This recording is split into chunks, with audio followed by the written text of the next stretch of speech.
Founded by Tsar Peter the Great in 1703, St. Petersburg became the capital of the Russian Empire for more than 200 years. St. Petersburg is a truly unique city, as it was designed to be a vehicle of globalization from its very origin. Peter was exposed to European culture during his formative years, having spent time in the Netherlands and Britain. He hoped to bring European education, art, architecture, fashion, language, technology, calendar, and administrative structure to the Russian Empire.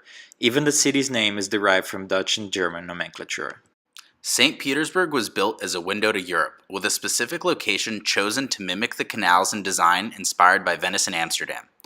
By constructing a city on the Baltic Sea along the northwest border of the empire, Peter sought to engage in increased trade, interaction, and sharing of cultural capital with the West. Furthermore, the city was used as a strategic location to house Peter's large and powerful navy. As a result of St. Petersburg's harsh climate and location, many died while building the first part of the city in an unprecedented time frame. Peter invited German and Dutch engineers to design and build the first buildings of Peter and Paul Fortress. It took only 9 years from its founding to become a developed capital of one of the world's most powerful empires.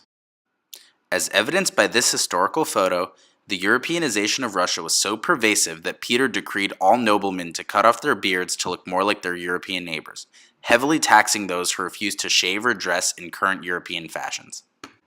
An admirer of Peter the Great, Tsarina Catherine the Great significantly furthered Peter's goal of helping to complete the earlier globalization of the Russian Empire. Born in Prussia in 1729 to a noble family, Catherine was drawn to art and education from a very young age. The ambitious princess realized that marrying to the heir to the Russian throne could lead to a life of increased wealth and power. Catherine became the wife of Tsar Peter III in 1745. Unhappy with her unpopular husband, Catherine waged a military coup in July 1762 and became the Empress of Russia.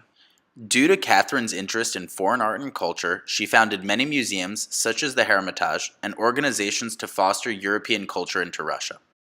Here we can see the opulent interior of the Hermitage Museum, housed in Catherine's Winter Palace. This interior signifies a shift in the architectural style that is seen across St. Petersburg, transitioning from Baroque and Rococo to Neoclassicism.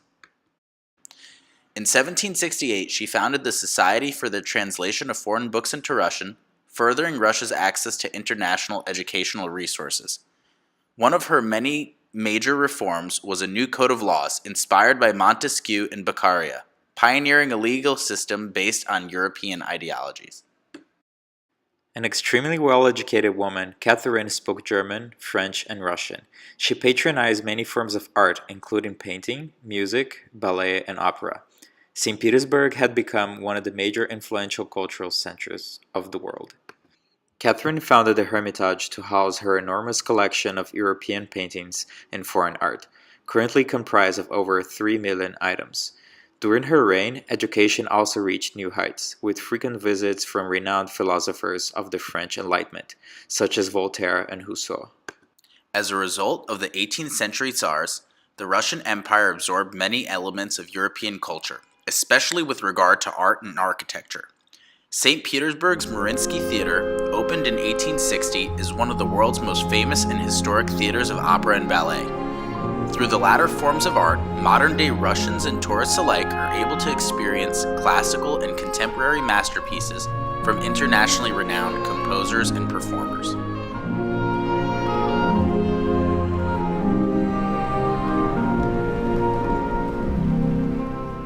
Ballet as an art form has become such an ingrained part of Russian culture that is now internationally recognized as one of the best in the world. Over time, other countries have looked to Russia for technique and inspiration. Some of the most famous Russian ballets, such as Swan Lake and The Nutcracker, are exhibited in many theaters across the globe. Russian ballet has even reached Brazil, which has the only official recognized Russian ballet school.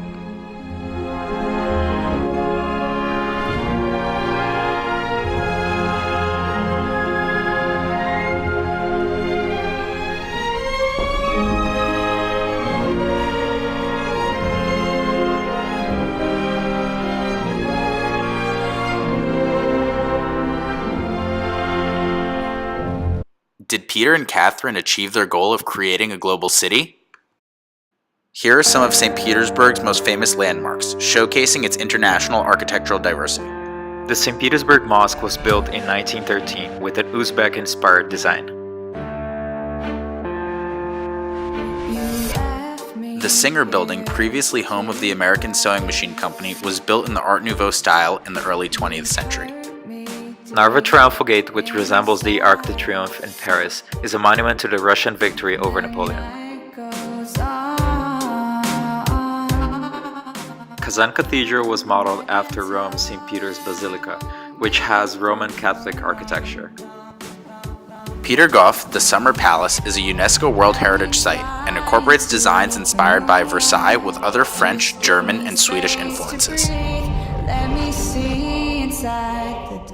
Today, millions of tourists visit St. Petersburg annually to see its beauty, design, and experience the diversity of arts the city has to offer. What started out as one man's vision has become a modern-day global city. By integrating arts, architecture, and culture from nations across Europe and Central Asia, St. Petersburg has developed a unique cultural identity. One of the world's most beautiful cities, St. Petersburg has many characteristics of a global city. Diversity of arts, architecture, extraordinary history, and culture originated from many parts of Europe and Central Asia. On Nevsky Prospekt, which is St. Petersburg's most important avenue, one can hear tourists speaking languages from all corners of the world while enjoying the old architecture and vibrant modern community.